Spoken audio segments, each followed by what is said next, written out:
اللهم صل على محمد وآل محمد. اللهم صل على محمد وآل محمد. نعرہ تکبیر. جزاک اللہ. خالق کا نام بہت بلند ہے. آواز بلند مل کے نعرہ تکبیر، نعرہ رسالت، نعرہ رسالت، نعرہ حیدری. حضرت علی رضی اللہ حسینیت، سبول حسینیت، یزیدیت، خاندان زہرا کے دشمنوں پہ لعنت، خاندان تطہیر پہ آواز بلند صلوات. ماشاءاللہ عشر محرم الحرام کی اسی مجلس اعلیٰ جس کا باقاعدہ آغاز تلاوت کلام الہی سے کیا جا رہا ہے، میں ملتمس ہوں جناب ماہر نور اکبر فرمانہ صاحب سے کہ وہ ممبر پر تشریف لائیں اور آج کی مجلس اعلیٰ کا باقاعدہ آغاز تلاوت کلام الہی سے کریں. بآواز بلند صلوات.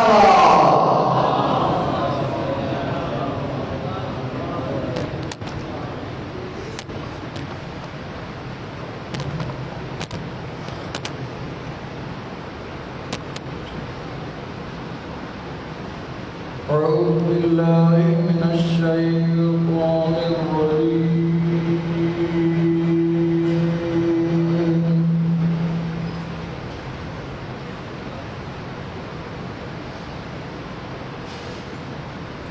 بسم الله الرحمن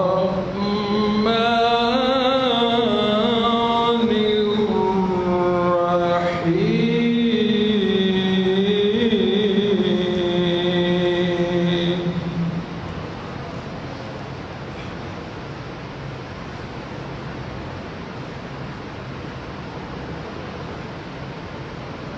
بسم الله الرحمن الرحيم.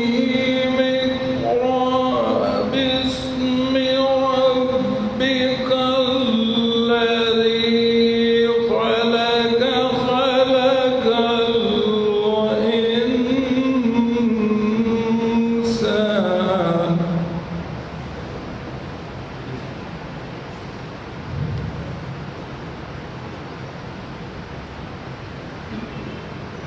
اقرأ باسم ربك الذي خلق، خلق الإنسان من علق.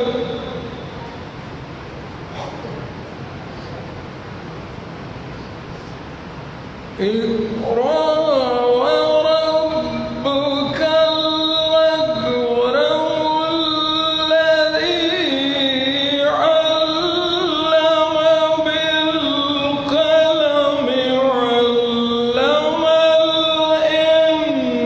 الإنسان ما لم يعلم.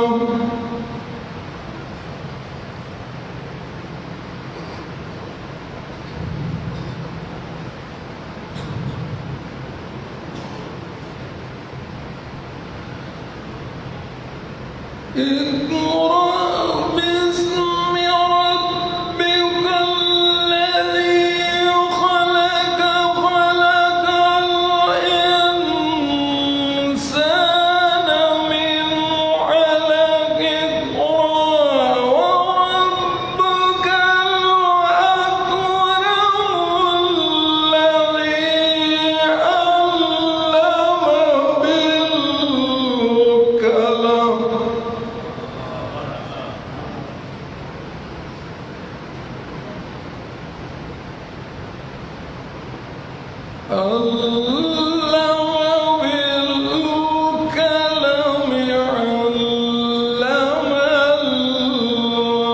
علم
جزاک اللہ ماشاءاللہ. قبل اس کے میں جناب علامہ سید سجاد حسین قادری صاحب کو ممبر پر دعوت ہوں. 2 سطریں آپ کی گوش گزار کرنا چاہتا ہوں. نیاز حسین پوری توجہ کر رہا ہوں. محمد علی فاطمہ حسن و حسین سے مہدی تلک. نیاز حسین پوری توجہ. محمد علی فاطمہ حسن و حسین سے مہدی تلک. پھر دوہرا رہا ہوں. محمد علی فاطمہ حسن و حسین سے مہدی تلک. فرمائیے ادائے رب کو باتوں کا دیوا. نعرہ حیدری. میں ملتمس ہوں جناب علامہ سید سجاد حسین قادری صاحب سے کہ وہ ممبر پر تشریف لائیں اور مجلس اعلیٰ سے کلام فرمائیں. بآواز بلند صلوات.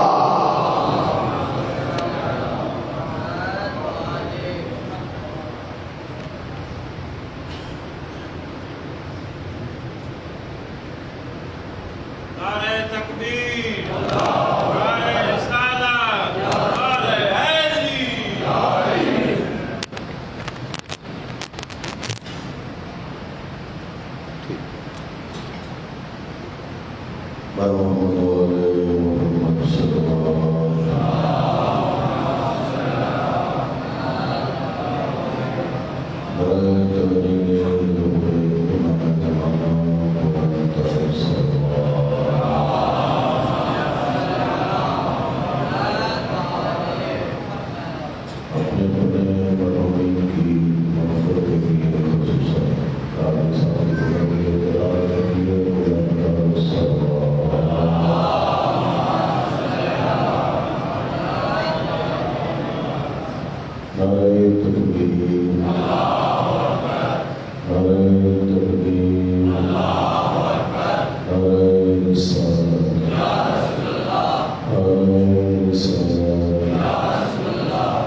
Yeah.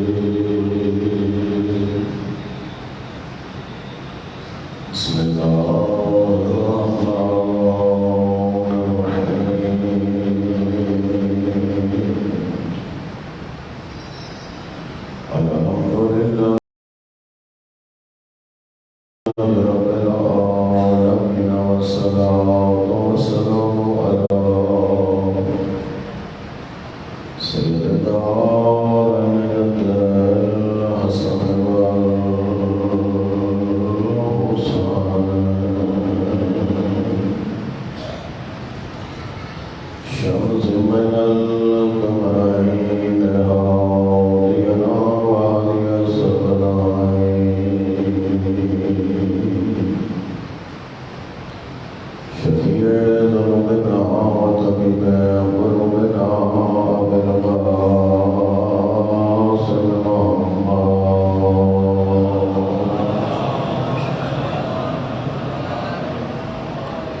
وعلى آل بيته الطيبين الطاهرين المعصومين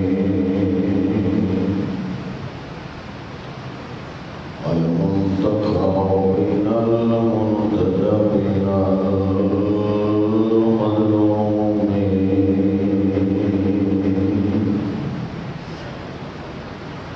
لا سيما على إمام زماننا الحجة بن الحسن العسكري أولا سروا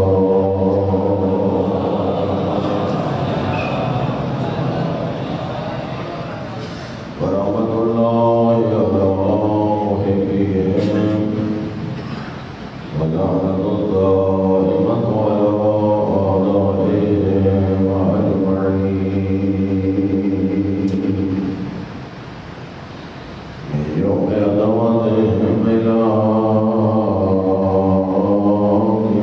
يوم الدين أما بعد فقد قال الله تبارك وتعالى في كتابه المجيد بسم الله الرحمن الرحيم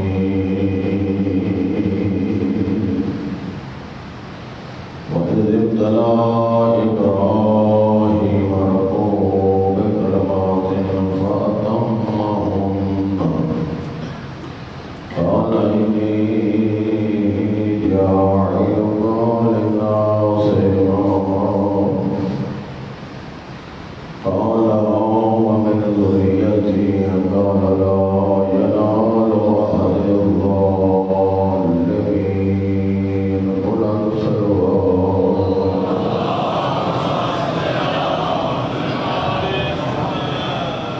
دعو خدا تعالیٰ کی تشریف آوری بڑی درگاہ میں قبول و مقبول فرمائے دنیا میں معرفت کے ساتھ اہل بیت کی زیارت نصیب فرمائے آخرت میں شفاعت نبی والے نبی سے اقتدار فرمائے مقصود قیام حسین ابن علی صحیح انداز میں سب نے صحیح انداز میں اس کے عمل کرنے کی توفیق عطا فرمائے دعاؤں کی مقبولیت کے لیے بلند صلوات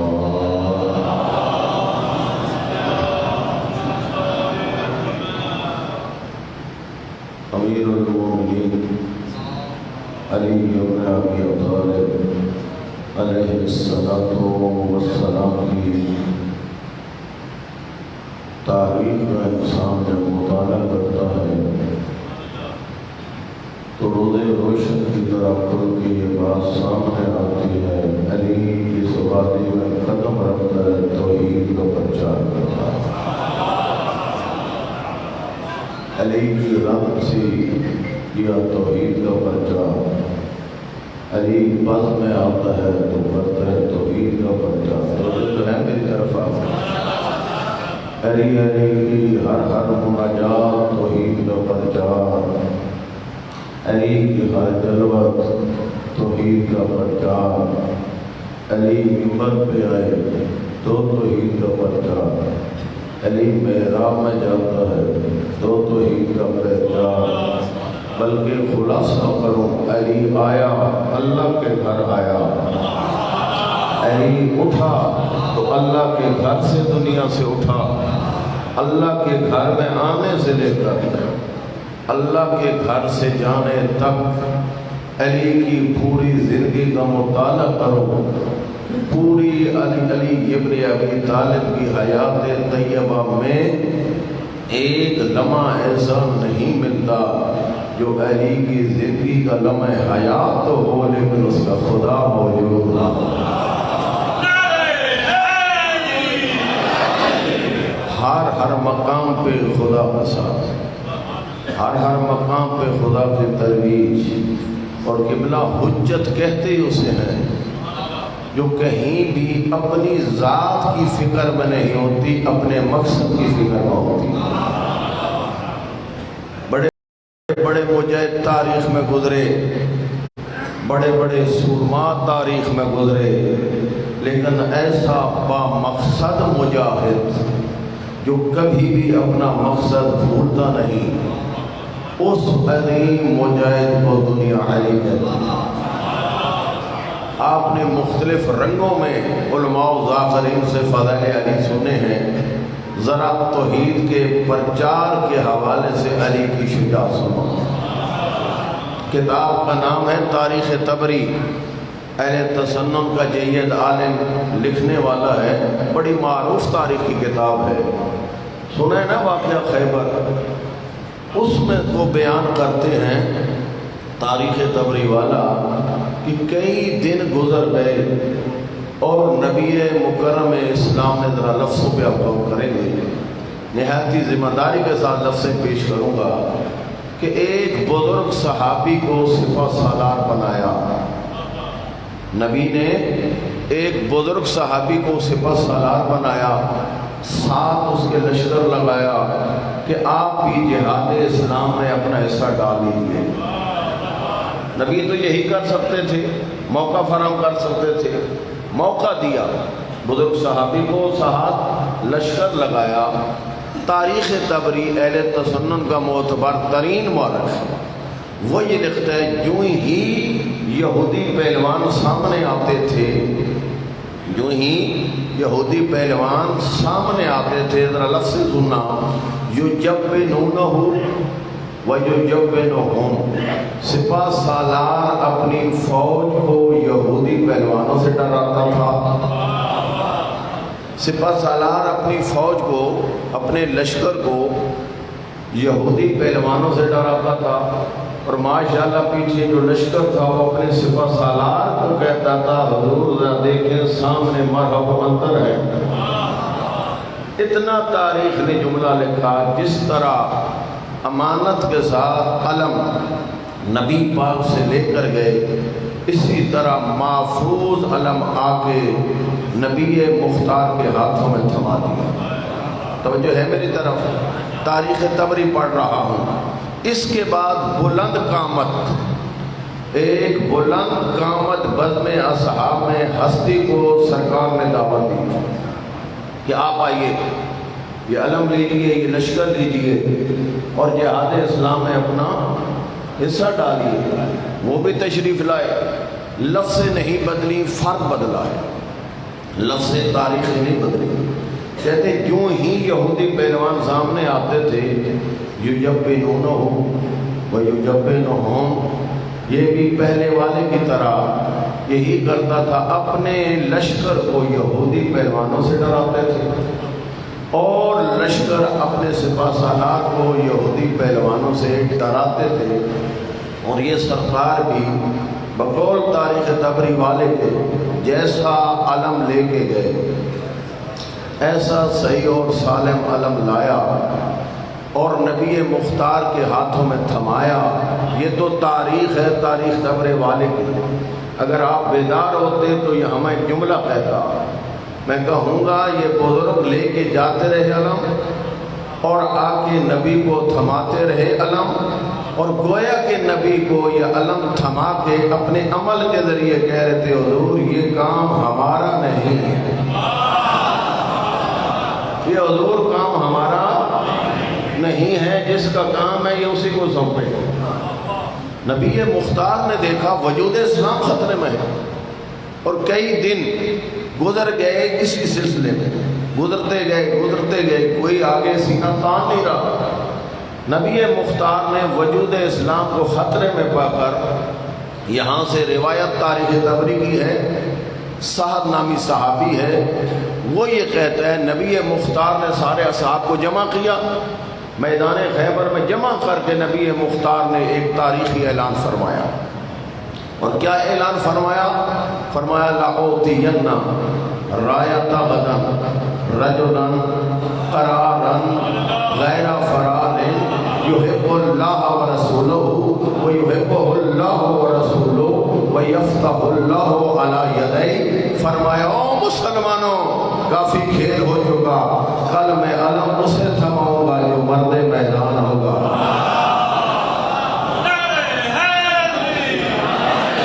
تھوڑی سی توجہ فرمائیں گے. کل میں علم اسے دوں گا جو رجلن جو مرد میدان ہوگا، غیر فقرارن دشمن کے سامنے ڈٹ جانے والا ہوگا، غیر فرارن دشمن کو پشت دکھانے والا نہ ہوگا. اگلا جملہ سنیے، یحب اللہ و رسولہ، وہ محب خدا ہوگا، محب رسول خدا ہوگا. رکا نہیں کلام نبی کا، فرماتے ہیں یحب اللہ و رسولہ. فقط محب کی منزل نہیں، وہ محبوب خدا ہوگا، وہ محبوب رسول خدا ہوگا. اور سنیے علم غیب مصطفیٰ، میرا آقا فرماتا ہے وَيَفْتَحُ اللَّهُ عَلَى يَدَيْهِ، اس کے دونوں ید اللہ ہاتھوں پہ اللہ اسلام کو نصرت نصیب کرے گا.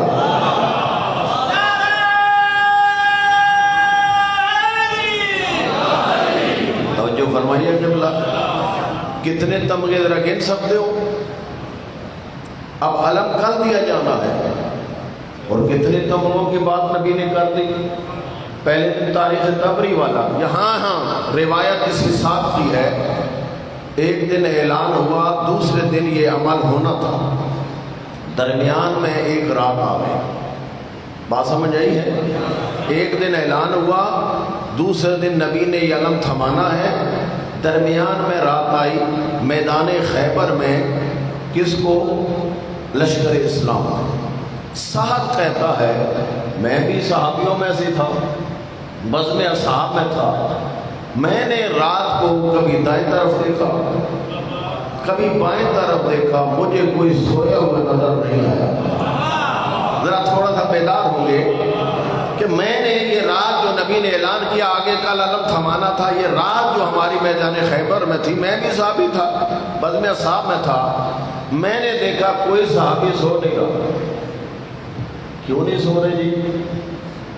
کہتے ہیں پوری رات اصحاب نبی نے کروٹیں بدل بدل کے گزار دی.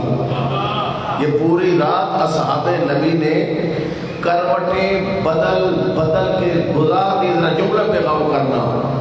فقط اس تمنا کی خاطر، فقط ایک تمنا کی خاطر کہ شاید میں ہی وہ خوش نصیب ہوں کہ کل یہ علم میرے ہاتھوں میں آ جائے. تو اگر آپ کی توجہ ہوتی تو یہاں میں ایک جملہ کہتا، دنیا شیعہ قوم کو کہتی ہے یہ بدعتی ہیں، علم عباس نکالتے ہیں اور راتیں جاگ کے گزارتے ہیں. ذرا تاریخ خیبر کو پڑھ، پوری رات جاگ کے علم کی تمنا کے لیے جاگ کے گزارنا، یہ سنت اصحاب رسول ہے.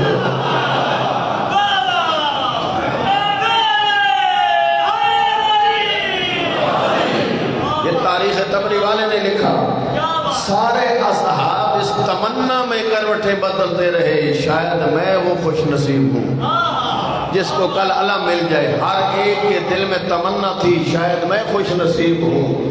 تو میں تو یہ کہا کرتا ہوں، یہ حق رکھتے تھے کہ یہ تمنا کرتے، یہ تمنا کر رہے تھے کہ شاید میں وہ خوش نصیب ہوں کہ مجھے یہ علم مل جائے گا. کیوں تمنا کر رہے تھے؟ قبلہ کوئی عام علم نہیں تھا. آج فقط علم بردار نہیں بننا تھا، بلکہ نبی مختار کی زبان سے ایک مرد ہونے کی سند مل رہی تھی، ایک دشمن کے سامنے ڈٹ جانے والے کی سند مل رہی تھی، ایک غیر فرار. جب جملوں پہ غور کیجیے گا، نبی کی زبان سے غیر فرار ہونے کی سند مل رہی تھی، اور ایک محب خدا ہونے کی سند، ایک محب رسول خدا ہونے کی سند، ایک محبوب خدا ہونے کی سند، ایک محبوب رسول خدا ہونے کی سند. اور اس کے ہاتھوں پہ اللہ نے اسلام کو فتح نصیب کرنی تھی. جی اتنے تمغے ملنے تھے، فقط کل علم نہیں ملنا تھا، اس علم کے ساتھ اتنے تمغے بھی ملنے تھے۔ لیکن آپ کہیں گے مولانا صاحب بات سمجھ نہیں آ رہی کہ کس طرح اپنے آپ کو سارے امیدوار بنا بیٹھے۔ یہ الیکشن بھی ہوتے ہیں آپ کے علاقے میں، ہر بندہ تو امیدوار نہیں بنتا، جسے تھوڑی بہت امید ہوتی ہے نا وہ میدان میں اترتا ہے۔ تو یہ سارے سمجھتے تھے ایک دوسرے کو، اتنی امیدیں کیوں لگائیں؟ ایک ہی راز تھا، ان کو ایک تھا علی آشوب چشم مبتلا ہے، اور ان کو یہ علم تھا جہاں پہ بھی علی ہو کسی اور کی تمغے لینے کی نوبت آتی نہیں ہے، اور یہ خیال کر بیٹھے تھے علی آشوب چشم مبتلا ہے، وہ تو جا نہیں سکتے، تو پھر ہم میں سے کوئی ایک ہوگا۔ جب ہم میں سے کوئی ایک ہوگا تو سارے ایک جیسے ہی ہیں، کسی کو علم مل جائے گا اور یہ سارے عہدے بھی مل جائیں گے۔ اور تاریخ تبری والا لکھتا ہے، سعد کی روایت ہے، صبح ہوئی اور یہ وہ پہلا اعلان مصطفیٰ ہے جس پر لبیک کہتے ہوئے نبی سے پہلے بزم اصحاب نبی جمع، پہلے نبی بلاتے تھے، کوئی آتا نہیں تھا، اور آج یہ پہلا موقع ہے، نبی پہنچے نہیں، بزم پہلے سج گئی اور نبی مختار اس بزم اصحاب میں تشریف لائے۔ توجہ ہے میری طرف؟ نبی مکرم اسلام اس بزم میں تشریف لائے، اور یہ جملہ اب تاریخ تبری والا نہیں، یہ جملہ میں کہہ رہا ہوں۔ نبی جب بزم مصطفیٰ میں آئے، نگاہ نبوت نے، تھوڑا سا بیدار ہونا، نگاہ نبوت نے بزم اصحاب میں اس چہرے کو ڈھونڈنا شروع کیا، چہرہ وجہ اللہ علی کو ڈھونڈنا شروع کیا، علی نظر نہ آیا۔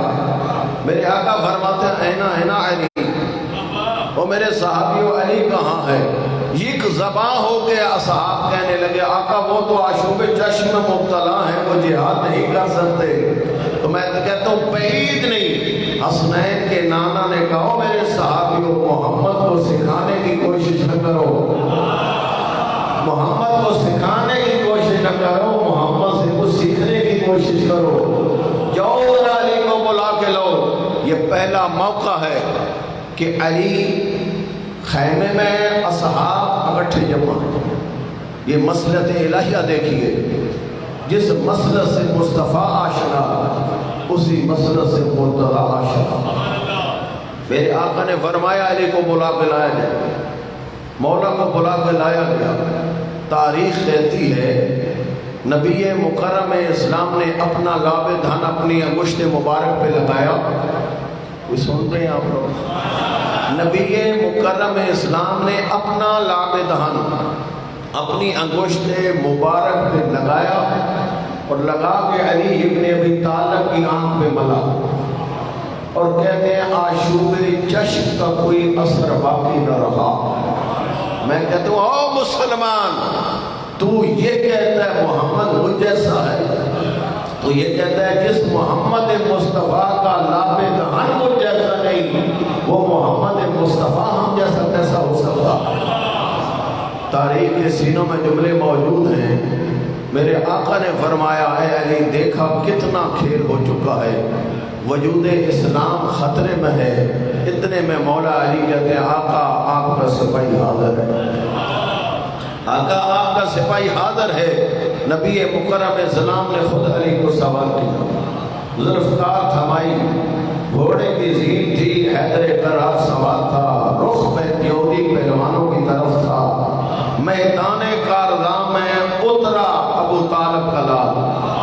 اور تاریخ کہتی ہے یہودی تو عادت پڑ چکی تھی، ان کو ایک آواز دیتے تھے میدان خالی، اسی گرج میں اسی لہجے میں مرد نے ایک صدا بلند کی، یا فتح، اے جوان ذرا ہوش کے آگے بڑھ، اے جوان ذرا ہوش سے آگے بڑھ، انا الذی سمتنی امی مرحبا، میں وہ ہوں جس کا نام ماں نے مرحب رکھا ہے۔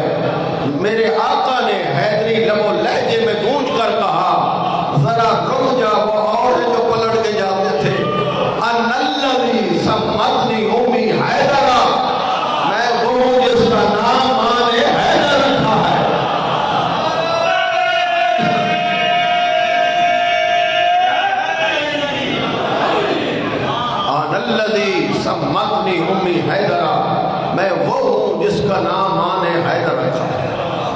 یہ کہہ کر میرے آقا اترے اور سنیے دستور جنگ علی ابن ابی طالب کا۔ یہ بنی ہاشم کی تاریخ ہے، کسی بھی میدان میں اترے ہیں سب سے پہلے دشمن پہ وار نہیں کیا، ہمیشہ دشمن کو موقع دیا۔ امیر المومنین نے مرحب کو کہا کہ تیری حسرت نہ رہے کہ میں نے وار کرنے کا مجھے موقع نہیں ملا، تو اپنی حسرت مٹا، تو پہلے وار کر۔ حیران ہو گیا، یہ عجیب جوان ہے، میرا نام سن کے لوگ میدان چھوڑ جاتے ہیں اور یہ مجھے دعوت دے رہا ہے۔ پورے غیظ و غضب میں آیا مرحب، اور پورے غیظ و غضب میں آ کر ایک ضربت ماری امیر المومنین کو، اور علی ابن ابی طالب نے وہ ضربت نکارہ کی، اور ضربت نکارہ کر کے علی نے پھر ذوالفقار کو خیبر کے میدان میں لہرایا۔ خیبر کے میدان میں لہرا کر اللہ کے مجاہد کی زبان پر صدائے تکبیر بلند ہوئی۔ صدائے تکبیر بلند کر کے غفلت میں نہیں، للکار کے کہا مرحب تیار ہو جا، اب عام نہیں، حیدری وار آ رہا ہے۔ اور حیدری وار لگا، مرحب دو حصوں میں تقسیم ہوا، اور میرا آقا مرحب کو تقسیم کر کے آگے بڑھا۔ یہ جملہ بھی تاریخ طبری کا ہے، فرماتے ہیں اس قلعے کی طرف علی، مجھے نہیں معلوم علماء آخرین سے آپ نے کیا سنا، تاریخ طبری میں سنی مورخ نے لکھا کہ علی ابن ابی طالب اس قلعے خیبر کی طرف بڑھے، جس کا دروازہ عام دروازہ نہیں تھا، جس دروازے کو 40 یہودی کھولتے تھے، 40 یہودی بند کرتے تھے، اتنا بڑا دروازہ تھا۔ علی ابن ابی طالب نے تنہا جا کر اس دروازے میں اپنی 2 انگلیاں ڈالی۔ تھوڑے سی غور کریے گا، 2 انگلیاں علی نے ڈالی، در خیبر کو کھیڑا۔ در خیبر کو کھیڑ کر میں یہاں جملہ کہنا چاہتا ہوں، اگر آپ کی توجہ ہو تو میں کہتا ہوں نبی نے فرمایا تھا وَيَفْتَحُ اللَّهُ عَلَى يَدَيْهِ، کل اللہ اسلام کو فتح نصیب کرے گا اس کے دونوں ہاتھوں پر، یہ کل نبی نے فرمایا تھا۔ دوسرے دن علی نے میدان خیبر میں ایک ہاتھ میں مرحب کا سر لے کر، ایک ہاتھ میں مرحب کا سر لے کر، دوسرے ہاتھ میں خیبر کا در لے کر میرے آقا نے گویا کہ اعلان کر دیا، کل سچے نبی نے فرمایا تھا، آج سچے مسیح نے عملی جامہ پہنا کے دکھلایا ہے۔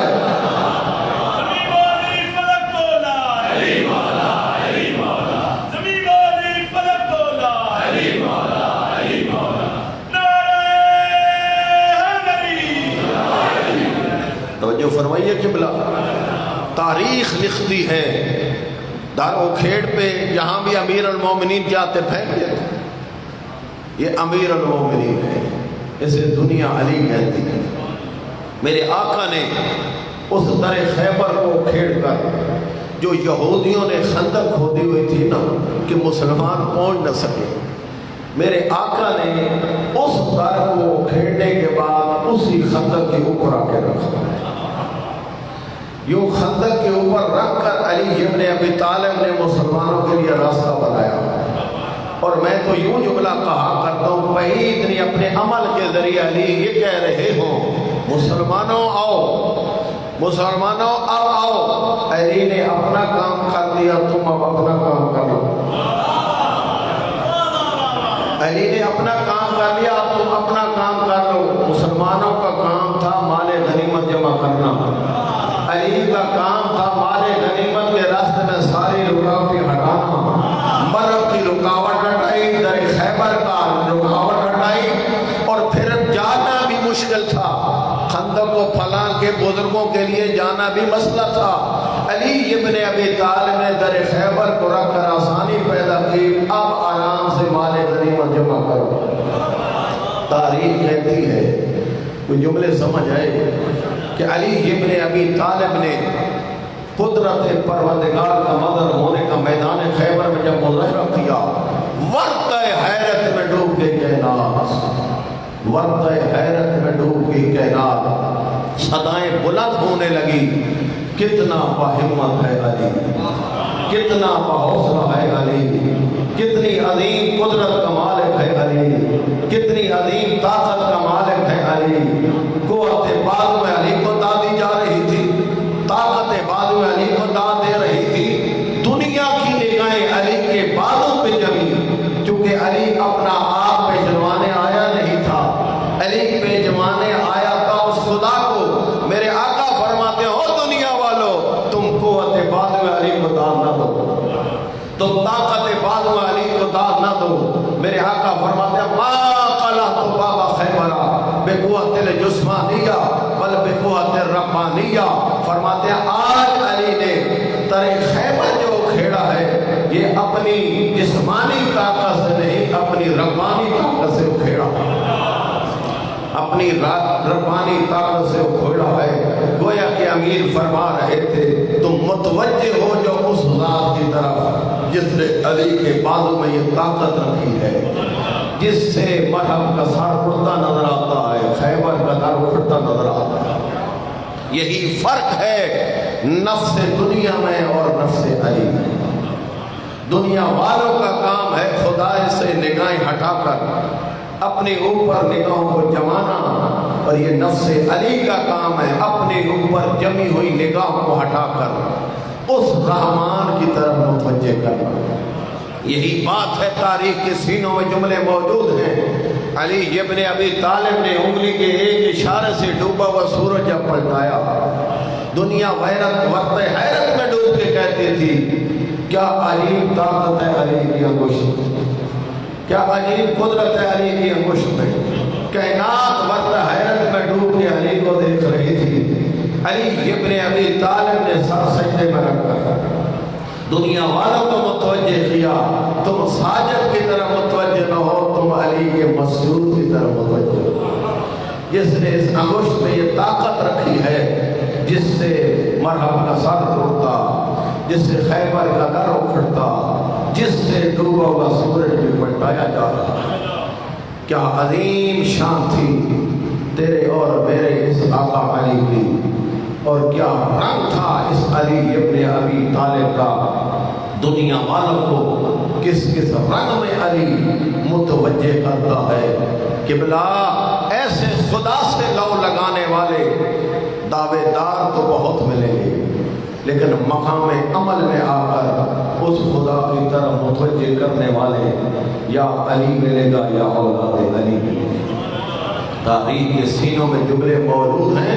ابو دردہ صحابی ہے تیرے اور میرے آقا نبی کا بھی اور آقا علی کا بھی.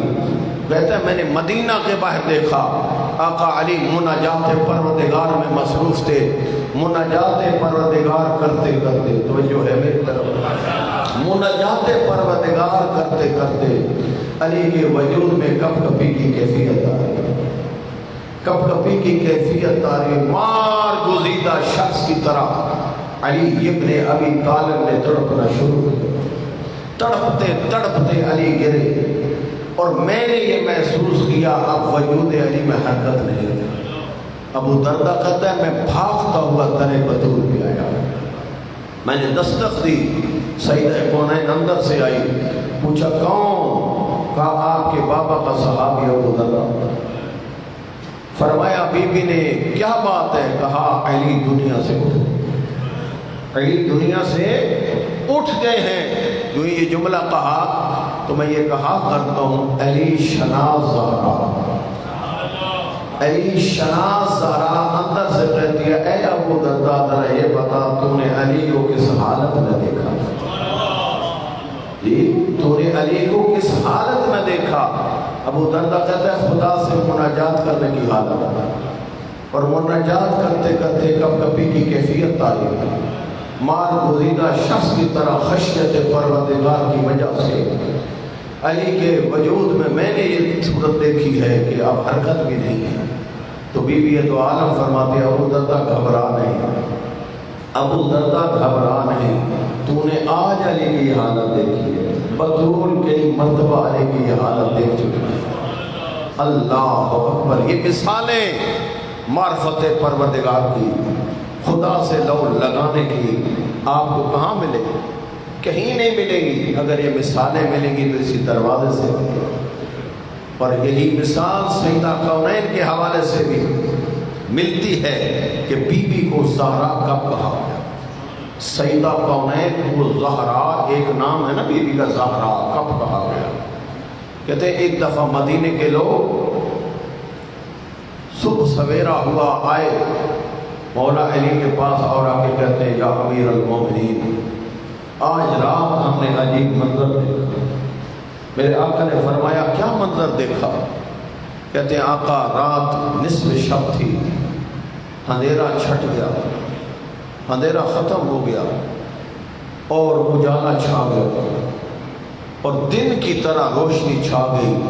ہم حیران و پریشان ہو گئے کہ قیامت تو نہیں آ رہی، اتنی روشنی چھائی، اتنی روشنی چھائی۔ اور میں کہا اگر تم بعید نہیں کہ امیر المومنین نے پلٹ کے کہا مدینے والوں نہیں پہچانا تو تم نے زہرا کو نہیں پہچانا، یہ اللہ کی قریب ہے، تمہیں معلوم نہیں نصف شب سید بطول مصلی عبادت میں گئی اور خدا سے راد و نیاز کرتے کرتے، خدا سے مناجات کرتے کرتے بی بی دو عالم کی خشیت پروردگار کی وجہ سے آنسو آنکھوں سے ٹپکے اور یوں کر کے جاری ہوئے اور رخسار بطول پہ پہنچے۔ جو یہ آنسو رخسار بطول پہ پہنچے تو رخسار بطول سے خدا نے ایک نور کو خلق کیا، جو نور جا کے آسمانوں سے ٹکرایا جس سے پورا مدینہ منور ہو گیا، جس سے پورا مدینہ منور ہو گیا۔ اور واقعاً یہی جملہ ہے عظمت بطول کا۔ آیت اللہ حبیب اللہ خوئی شارح نہج البلاغہ 28 جلدوں میں نہج البلاغہ کی شرح لکھی ہے، 7ویں جلد میں یہ روایت انہوں نے نقل کی ہے۔ فرماتے ہیں جب معاشر برپا ہوگا، اولین و آخرین جمع ہوئے نا، ایک نور کی عماری ہوگی، 70,000 حور کا حالہ ہوگا اور اس نور کی عماری پہ سوار ہوگی زینب کی ماں زہرا۔ اس عظیم نوری سواری پہ بطول سوار ہوگا، حکم پروردگار ہوگا بطول داخل ہو جا۔ بطول کی سواری قدم نہیں اٹھائی، اپنا مقام، اپنا مرتبہ، اپنی حیثیت کی طرف متوجہ، اللہ نے کیا کیا نعمتیں دی۔ پھر حکم ہوگا پروردگار کا اے بطول جسے چاہتی ہے اسے لے کے داخل ہو۔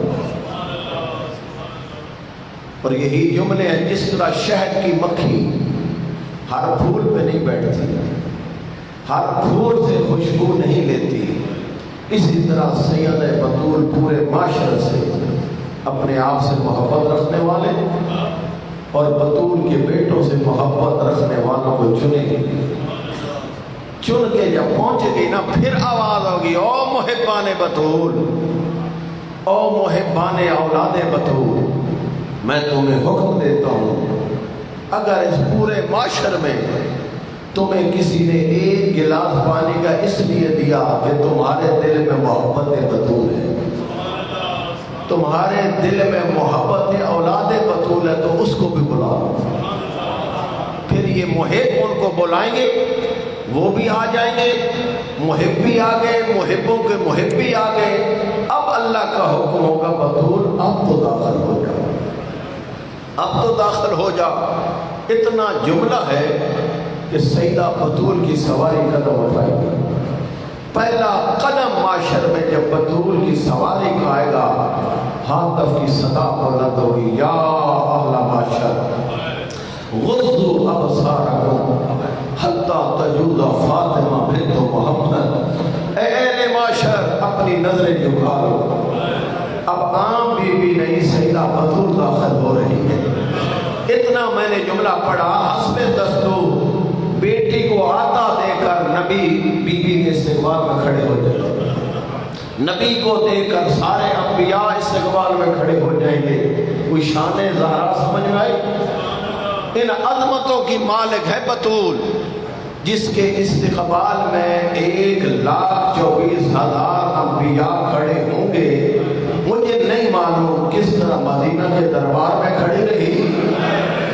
مجھے نہ معلوم کس طرح قرآن ناطق کی ماں قرآن کی آیتیں پڑھ کے سناتے رہی. مجھے نہیں معلوم کس طرح مسجد میں بیٹھا ہوا قرآن کی آیتیں جھٹلاتا رہا. جب صاحب ممبر سے مایوس ہوئی نا، میری آقا زادی نے درباریوں کی طرف رخ کیا. بی بی کہتی تھی تم بھی تو میرے بابا کے صحابی ہو، کیا تم میں سے کوئی ایک ہے جو بطول کی صداقت کی گواہی دے؟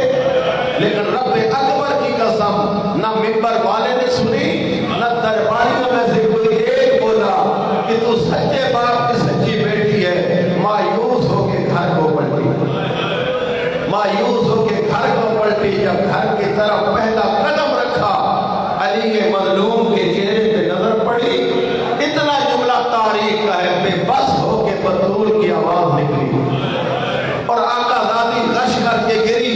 میرے آقا نے بطول کے سر کو آغوش میں رکھا اور ہاتھ بطول کے سر پہ رکھ کر علی کہتا تھا حق نہیں ملا تو کوئی غم نہیں،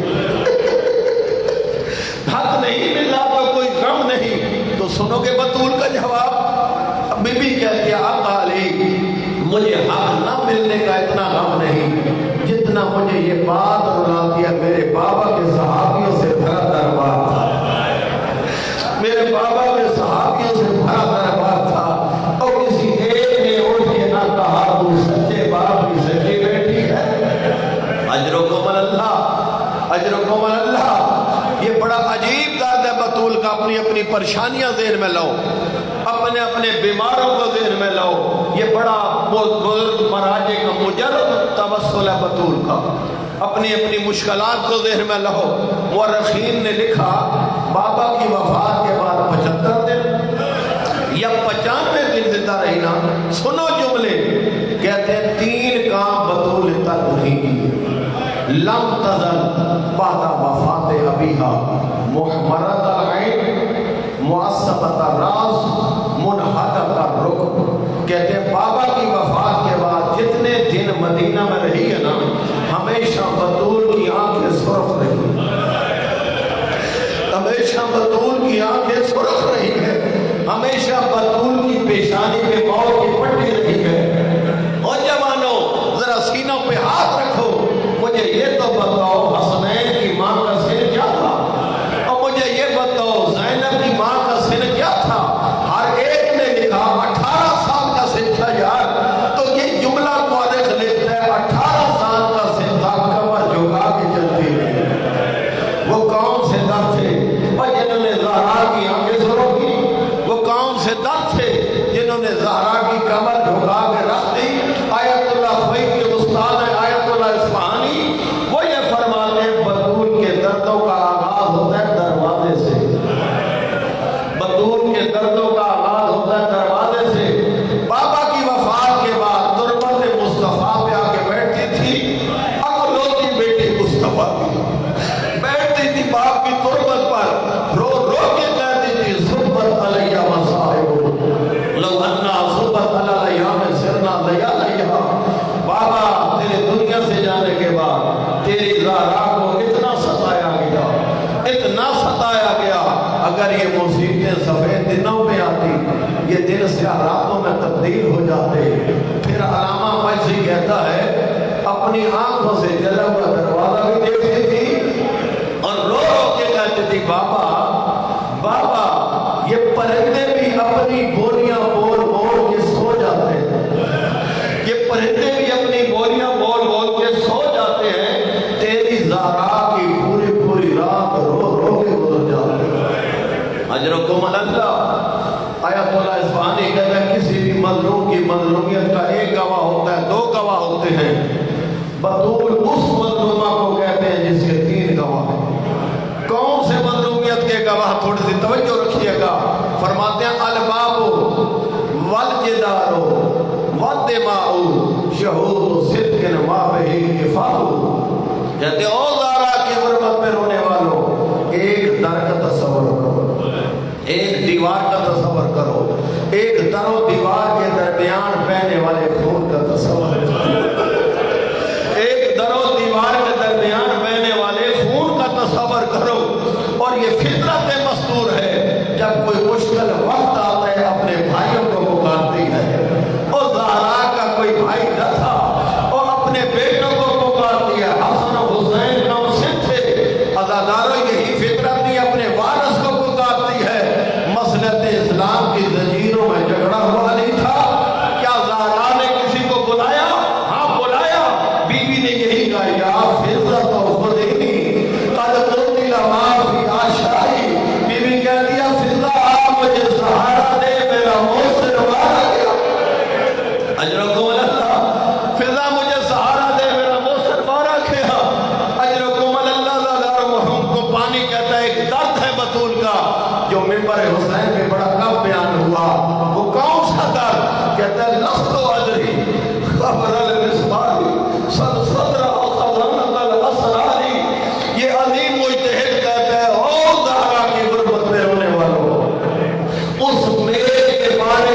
سوال نہ کرو، اس بے کے بارے میں مجھ سے سوال نہ کرو جو امت کی لگائی ہوئی آگ سے سرخ ہو چکی تھی، جو امت کی لگائی ہوئی آگ سے سرخ ہو چکی تھی۔ کہتے ہیں اس بے کے بارے میں پوچھنے تو جا کے زہرا کے سینے سے پوچھو، اور جس سینے میں جا کے میرے پہ رس ہوئی بطول کی چیخ نکلی، بی بی رو رو کے کہتی تھی بابا تیری زہرا اجر رسالت لے رہی ہے۔